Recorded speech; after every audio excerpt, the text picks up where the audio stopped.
Hey, what's going on, everybody? Today I'll be doing a movie review on the Ant-Man and the Wasp Quantumania. Man, did this movie live up to the hype? No, not to me. I was very disappointed in this film. Like I said, there's a few things in this film that was displayed well, but I'll go over that in a little bit. And I thought this was going to be a pretty good film, but this is coming from a big Marvel fan like myself. Out of the Marvel universe, I think Ant-Man is my least favorite, but I still wanted to give this movie a try. And I'm a big Marvel fan too. And it's just the Ant-Man character. I just can't really take him serious because he's always joking around all the time. And I know that's what they want to build his character to be, a very humorous character. But he just doesn't have that strong look to me, as a superhero should, have that strong look. But, they want to make him kind of humorous. So I understand where they're coming from with that point. But it's one thing I gotta say about this film. I'm glad it was 2 hours because if you think about it, most Marvel movies are about like 2 hours and 45 minutes or 3 hours and 15 minutes, which I'm glad they kept it at 2 hours only. That was perfect because if it was longer than that, I would have really been pissed. But and I gotta say this real quick. I think the best Marvel movie, the last best Marvel movie that came out was in 2019, Avengers Endgame. I think that was the last best Marvel movie that came out. Then after that, all the Marvel movies fell off from there. So they really need to step up their game with the Marvel series. I'm telling you, with the Marvel movies, I mean, come on now, step up your game.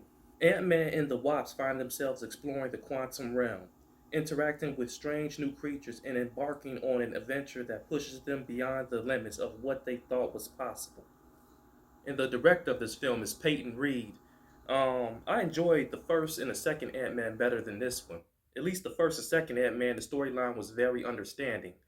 Um, this movie right here was too much going on. It was like too many stories in one. It was just so all over the place. So it was kind of hard to follow.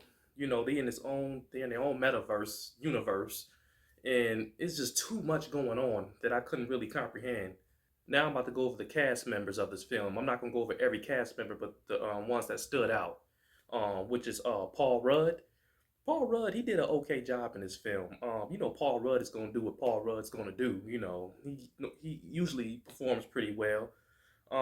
He did an okay job, but it wasn't better than his previous Ant-Man movies. But he did okay. And Paul Rudd, he played Scott Lang, Ant-Man. That's for people that don't know. And the next cast member is Jonathan Majors. Jonathan Majors had an outstanding performance in this film. He did a great job playing Kang, and I think he was the best actor. No, think he was. He was the best actor out of everybody in this film. Out of every actor and actress that played in here, he had the best performance out of everybody. Then yeah, he made everybody look pretty bad in this film with his acting skills because he overdid it on this one. He did a great job. Kang played a very serious part in this film. What I like about his character, he was so unpredictable. You didn't know if he was going to snap. He snapped at any time. Yeah, he did it so smooth and so calm though when he got angry. So I like the character he played in this one. I really do. And he really saved this film a little bit, even though this film wasn't good. But he kind of saved it a little bit because if it wasn't for him in this film, this would have really went downhill. And the next cast member is Kathryn Newton. She played Casey Lang in this film. She was the daughter of Scott Lang slash Ant-Man, and she played the rebellious daughter in this film. And to me, her performance was pointless in this film. I'm sorry to say that. They could have did without her. But I understand what they were trying to do. They was trying to appeal to the kids' audience because a lot of the kids like her as a character. So that's what she was in this movie for. But to me, she was just annoying. You know how you are outside in the summertime and these flies keep flying around you. You keep swatting flies all the time. Like, damn, come on, get off me. That's how I felt about her in this film. She was just annoying. It's like, damn, just move, go on, get out of here. But her performance was pretty decent. But she kept getting in the way for some reason. I don't know. It's like every scene or something she was in, it was like so annoying to me for some reason. It's like, go on somewhere. Should we got this? We know how to handle the situation. And the next cast member is Michelle Pfeiffer. I was a little annoyed with her character because she was so secretive about everything. That was like she was just hiding so many secrets from her family. And I think she was supposed to be lost in the quantum realm for 30 years, I guess. But still, she had a lot of valuable information, about the place. So I don't know why she was hiding so many secrets. And I gotta say, Michelle and Jonathan were the two best performers in this film. I gotta say that, but Jonathan was the best out of everybody still. And like I said, I'm not trying to discredit this movie, but what really hurt this movie was it was too many jokes in this film. Too many. I understand Ant-Man is supposed to be a character with a lot of humor, but most of the cast members that were telling jokes, it just wasn't landing right. The jokes were just an overkill, especially during the serious moments. The humor really derailed this movie in a big way.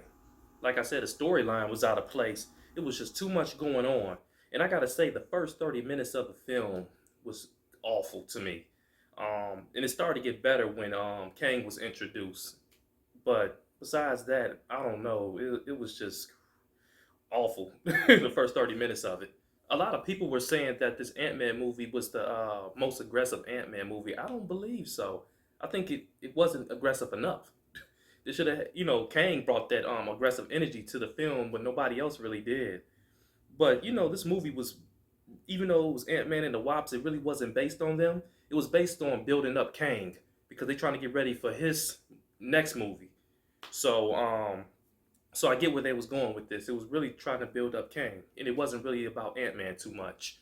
Now I gotta say, was this a bad, horrible movie? No. I can't say it was a bad, horrible movie, but was it a good movie? No. So to me, it was somewhere in the middle. It was actually a little bit below average, which that's not good for a Marvel movie. And like I said, the CGI, the visual effects could have been better. It reminds me of a generic Star Wars movie. The formula of these Marvel movies are starting to get too repetitive. They need to switch it up a little bit. I think Marvel is just getting too comfortable because they're just throwing. They know everybody's going to see the movie anyway, and they know they're going to get great box office numbers. So they're like, look, we're just going to throw anything out, and we know the audience is going to come and see it anyway because there's a lot of Marvel fans out here. But that's not right, though. They need to really redo how they're making these Marvel movies and make them more interesting, like they used to do back in the days.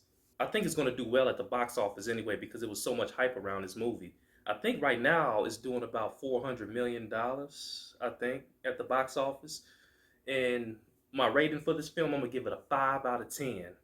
Yeah, really wasn't a great movie.